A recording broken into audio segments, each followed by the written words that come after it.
श्री सीतानाथ समारंभां श्रीरामानंदार्य मध्यमाम् अस्मदाचार्य पर्यन्तां वन्दे गुरु परंपरां।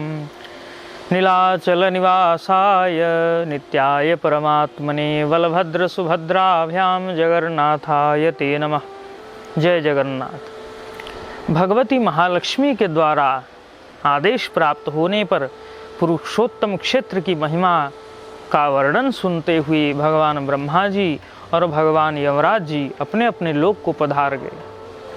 श्रीमन महर्षि जैमिनी कहते हैं, तो भगवती महालक्ष्मी के उसी वाक्य को सत्य करते हुए आज नीलाद्रि कंदर में नीलगिरी पर्वत के ऊपर दारूमय शरीर धारण करके भगवान जगन्नाथ बलभद्र सुभद्रा एवं सुदर्शन विराजमान हैं, जो जीवात्माओं के ऊपर कृपा दृष्टि की वृष्टि कर रहे हैं। और ये जो दारूमय शरीर भगवान का है, तस्मात् दारूमयं ब्रह्म वेदांतेषु पगीयते। उपनिषद कहते हैं ये जो दारूमय शरीर है ये दारूमय भगवान ही है, दारूमय ब्रह्म है, ये कोई साधारण काष्ठ की प्रतिमा नहीं है। तो जैमिनी महर्षि कहते हैं, देखिए ये जो दारूमय शरीरधारी भगवान हैं वो मोक्ष प्रदान करते हैं, और मोक्ष अकृत्रिम है, अप्राकृत है।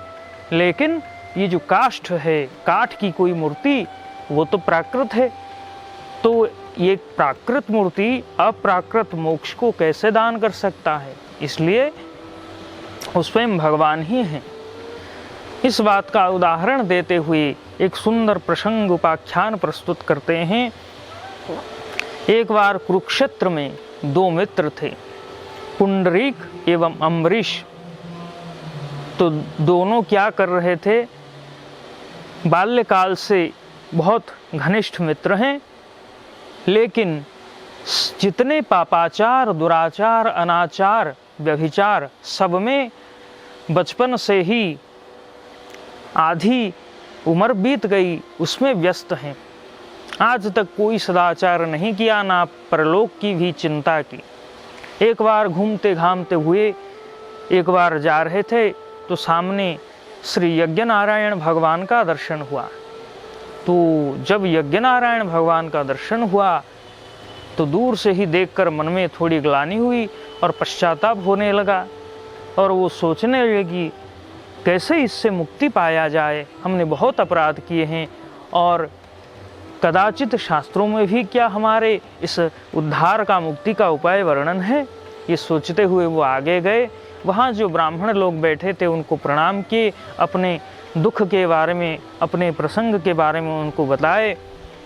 वो बोले, देखिए, वो परस्पर तो विचार करने लगे और परस्पर यही सोचने लगे कि इतने भयंकर पापों का प्रायश्चित कैसे संभव है। वो तो निराश हो गए पुंडरीक और अम्बरीश।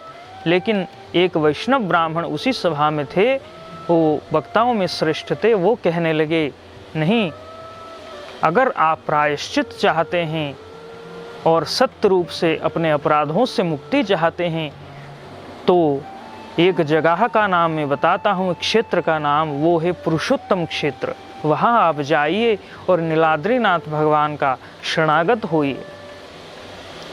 तो दोनों भाई उन ब्राह्मण, वैष्णव ब्राह्मण की बात सुनकर श्री पुरुषोत्तम क्षेत्र के लिए जाते हैं, और कुछ दिनों में पुरुषोत्तम क्षेत्र पहुंचते हैं।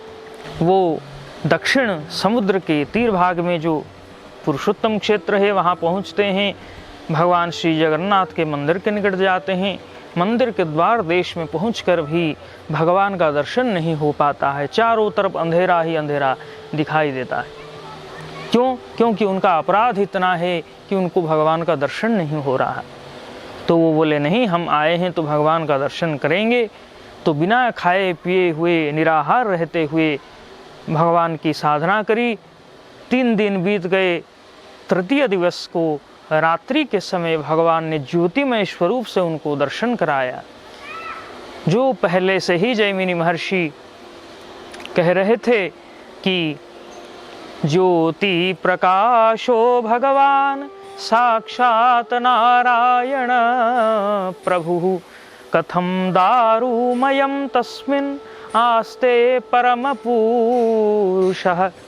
जो ज्योतिमय स्वरूप धारण करके भी प्रकाशित होते हैं, वो परम पुरुष भगवान नारायण कहाँ रहते हैं ये पूछ रहे हैं। तो उसी ज्योति स्वरूप का दर्शन कराया, तो उनको लगा कि भगवान का दर्शन अवश्य ही होगा, क्योंकि ज्योतिर्मय स्वरूप का दर्शन हो गया है।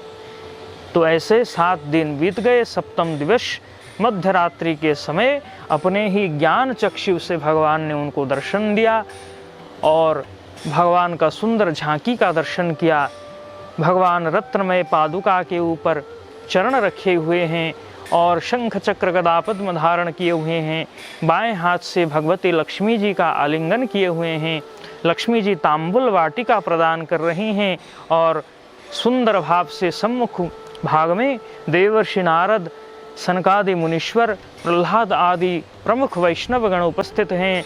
सिद्धगण देवतागण स्तुति कर रहे हैं। अप्सराएं विविध भंगियों में नृत्य कर रहे हैं और भगवान को प्रसन्न करने की चेष्टा कर रहे हैं। भगवान मंद मंद मुस्कुरा रहे हैं। आहा, सुंदर झांकी का दर्शन करके मन प्रफुल्लित हो गया।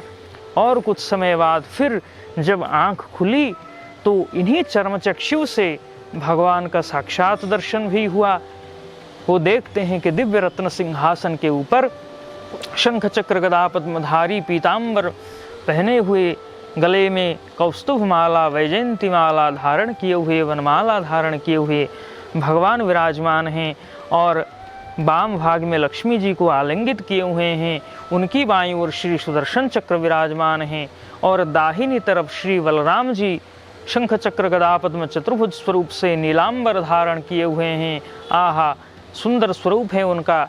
और बीच में श्री सुभद्रा जी विराजमान हुए हैं और ऐसे स्वरूप का दर्शन किया। और फिर दारुमय स्वरूप का भी दर्शन किया। श्री जगन्नाथ, बलभद्र, सुभद्रा एवं सुदर्शन जी का दर्शन किया। वो कृतकृत्य हो गए, धन्य हो गए। तो भगवान की स्तुति करी, भगवान प्रसन्न हुए और उनको ये विश्वास हुआ कि वो जो ब्राह्मण जो बोल रहे थे वो पूरा का पूरा सत्य ही है। ये साक्षात दारुमय शरीरधारी भगवान ही हैं, पुरुषोत्तम परमात्मा ही हैं, जो जीवों को मोक्ष प्रदान करते हैं। और उन्होंने ये निश्चय किया कि इस क्षेत्र को छोड़कर आजीवन हम कहीं नहीं जाएंगे, यहीं रहेंगे, भगवान का भजन करेंगे। और नारायण नाम जप कर उन्होंने मुक्ति प्राप्त की, भगवान के परम धाम को चले गए। जय जगन्नाथ।